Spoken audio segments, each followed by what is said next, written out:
Okay, notifications. Our notifications just go through the Google Maps. It goes through any of the apps.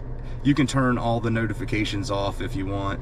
Right now, we've left everything on, and so far it hasn't been too annoying. I'm sure on our trip, as we start driving, we're going to be turning a lot of these off because we're going to get tired of hearing from them. The apps, it's just a list of all the apps that you have right now, the ones that you've been in through. Permission manager, it just lets you go through and decide, control the app access for which people you want in it. Unused apps, that you can pick the apps and just delete them. Time and date, we run on a 24-hour time schedule here, so we were able to set to 24-hour format. This automatically adjusts for the time zone if your phone is connected.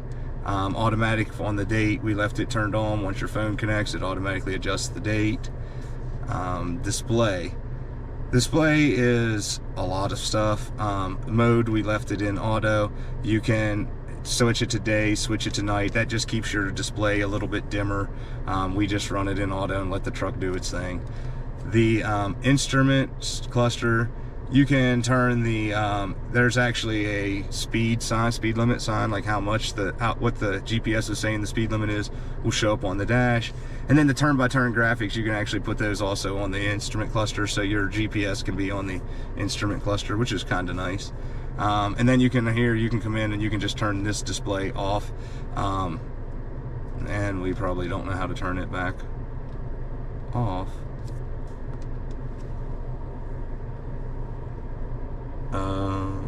Okay, found it. Okay, let's get back to this. Sounds. If you go through sounds, you can go through the maximum volume at startup, the audible touch feedback, this maximum startup volume. It's for the audio for when your vehicle starts. So you can increase the volume if you like it to be loud when you start it up. We keep ours in about the middle, and it just kind of resets every time to about 25-50%, somewhere in that range, and it doesn't blow our eardrums out. With the with the profiles and accounts, you can go through the different people that are allowed on here. Yeah, you guys got my email. You can go through the privacy. The privacy just is you can say whether you want the OnStar to have its location or not. Location services for the Android devices. It allows the apps to access your location. You can turn that on and off. Use location for driver assist. You can turn that on and off. Recent location requests, it just shows what you've been trying to go to. The GM privacy statement is just that. It's their privacy statement. Nobody wants to really see that. App permissions just tells us what you want your apps to do. Do you want them to use your GPS? Not things like that. Infotainment system is just activities and stuff. Info that's saved on the vehicle. We keep a lot of that stuff turned off. I mean, you can delete your profiles. You can erase all your data. We normally erase it a lot just so it's not storing stuff. Ads, we can personalize out the devices so that we're not getting any ads when we have a phone connected. And then Google Legal just goes through kind of the same thing that we were looking with the GM privacy policy. It's just telling you the things that you can and can't do with their different apps, I guess. Okay, let's get into the off-road section here. This is probably what a lot of the guys really want to see. This is pretty intense, a lot of the stuff that it does. These different angles here, it actually shows right now we're sitting on a relatively level driveway, but if we were sitting on a downhill, you would see these different angles actually change and the pitch change so that you knew what vehicle how the vehicle was leaning, at least on if it was on a hill. If you look, I'm turning the steering wheel, you can see the steering wheel will show you the different angles that are on the steering wheel. And of course the transfer case, you can see what we have it set in, whether it's 2 high, 4 high, 4 low. So it's kind of nice, and it goes by different settings. Like this would be the Baja settings. The terrain, we can actually look at it. It'll show us our pitch and rolls. So it'll show us again just how bad the vehicle is leaning towards one direction or another when you're running. It shows our tire pressures, overlanding. It gives us what gear we're in, or which one of the elevations, like where we're at on our elevations. So this would be in your hundreds, this would be in your tens section. So it just lets you know like where we're at. Our max has been 2916, our lowest has been 76, and it just lets you know what your elevation is. This is your compass, north, south, east, west. So far it has been pretty accurate. So the off-road section, there really isn't a whole lot of controls in it. It just lets you know, it shows you things about the vehicle as you're working with it. The camera, you can actually click on the camera. So if you're off-roading and you have to back up with the camera, you can turn on the rear camera. That's a handy little feature to have. So that kind of breaks down at least the off-road section, just how the off-road section works. Here we go into like a lot of stuff that you just really, audio. If we click on audio, you can select which one of the audio versions you want to be using: AM, FM, Sirius, Bluetooth, Android Auto, News, USB. We've tried all of these. They all seem to work pretty fluently. We don't really have any issues with them. Waze is kind of nice. You can use Waze as like your Google or your Google Maps or whatever. Maps on here, if you click on it, it's literally just opening up the maps. So each one of these, this is just connects you to whatever the phone is, lets you know who it is you've been talking to. The controls are the same as the top control button, where it lets you turn on and off windows. My Chevrolet, we don't really use it, so we don't have any idea. And this air down mode is a little bit weird. You can set the target pressure for all your tires and then tap start. As you deflate the tires, the horn will honk when you get to it. So if you're in sand and you want 10 or 15 pounds in your tires, if you set this number to 10 or 15 pounds, when you hit start, you go to the front tire, you start letting air out. When it hits 10 or 15 pounds, that horn will beep. And then you go to the next tire, you do the same thing. So in off-road conditions, this is a really neat feature to have. You don't really have to grab your tire gauge, you just use the tire gauge that's built into the truck. So let's get into this. If you hit this button here, this requires connected services. Chevy, do better with this. We have to hit dismiss every single time, or it's basically asking us if we want to turn on OnStar. We did everything in our power to get a vehicle without OnStar because we don't really like it. We've had some issues with them in previous vehicles, and this has been our number one thing that we can say about the truck that we despise more than anything is anytime we change the screens and we come back, it asks us to dismiss this. We get so tired of hitting that button.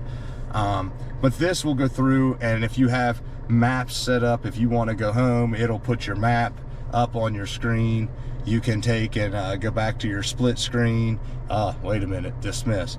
And it'll show you what song we have playing at the time. The editing on it, it just lets you change it if you want Google Assistant, trailering, trip. You can just change what's actually sitting on your screen right now. We like this screen because it seems to be what we use the most. We use the maps, we use the music, kind of thing. If we hit the music button, it just kind of breaks down the different things that we have that we can use. AM, FM, the Sirius XM, Bluetooth. We can do the Android Auto. Google News is kind of neat. It tells you some things that are going on. USB is for the, we have a USB in the console. We can put a USB in and we can play music off of it.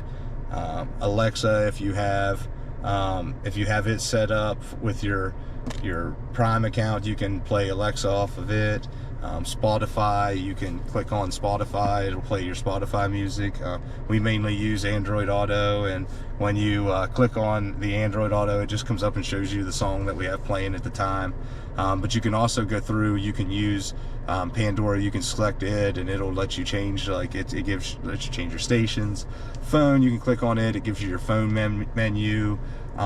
If you hit the microphone button, it'll let you ask Google a question. Maps will turn on maps.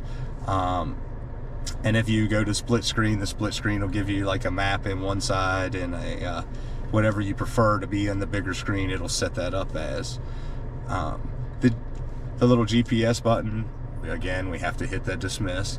The GPS button will just bring the GPS up on a widescreen. We really enjoy the fact that it'll do this. I mean, we're getting ready to do this 7,500 mile trip, and we cannot wait to see how this works. So that's a very neat addition for us. And then on this one, we just have our Android button. We can click on it. It opens back up to our Android menus and shows what our phone is doing right now. So that's a real quick breakdown of just what the additional screens were. We had a ton of topics that were in this vehicle status screen, and then we had a ton of them that were on the on and off screen, but there's not so much in the rest of the little buttons. So now let's go over here, and we can take a look at what the dash is, what's on the cluster. You can change these clusters up quite a bit. For ours, we liked this because it showed most of the things we were looking for. It showed our temperatures of our transmission, our temperatures of our engine coolant. It showed our mileage. It showed our whether we were in 2-wheel drive or 4-wheel drive, how many miles we had left of fuel, our hill descent, whether we have our hill descent on and off. You can actually turn them on and off, and you'll see the little green truck hill go off. The seat belts just let you know that there are some seats that are open, nobody's in them. The auto collision, you can see we have the auto collision turned off because we don't like this thing braking when we don't want it to be braking. The only real thing on it that the mile per hour, it's kind of nice. It shows you what speed the GPS is telling you it is out there. If it's 35 miles an hour, it shows up and tells you that. When you turn the cruise control on and off, you'll see like a little cruise control turn on. You can set that mileage at whatever you want it to be at, and it'll stay there for you. You can you can see all of the miles per gallon for the trip. You can change that center screen to kind of be whatever it is that you want. Now, our biggest thing that, like I said, that we didn't like was the gears.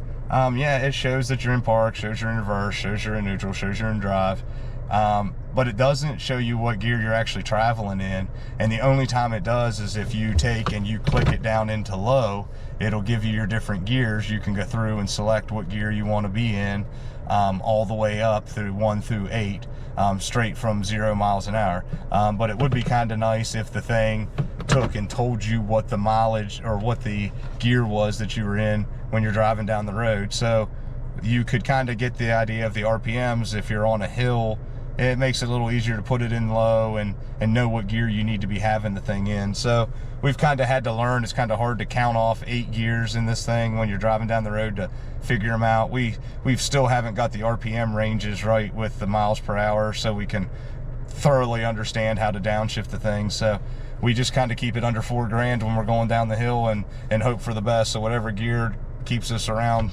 3,000 to 4,000 RPMs, we're hoping that's enough holdback power, and we have no idea if we can push it any harder than that. So but that kind of breaks down, like I said, the rest of the electronic controls that are in the truck.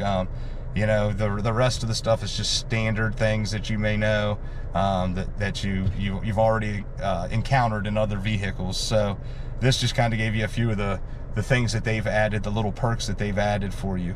So hope you enjoyed.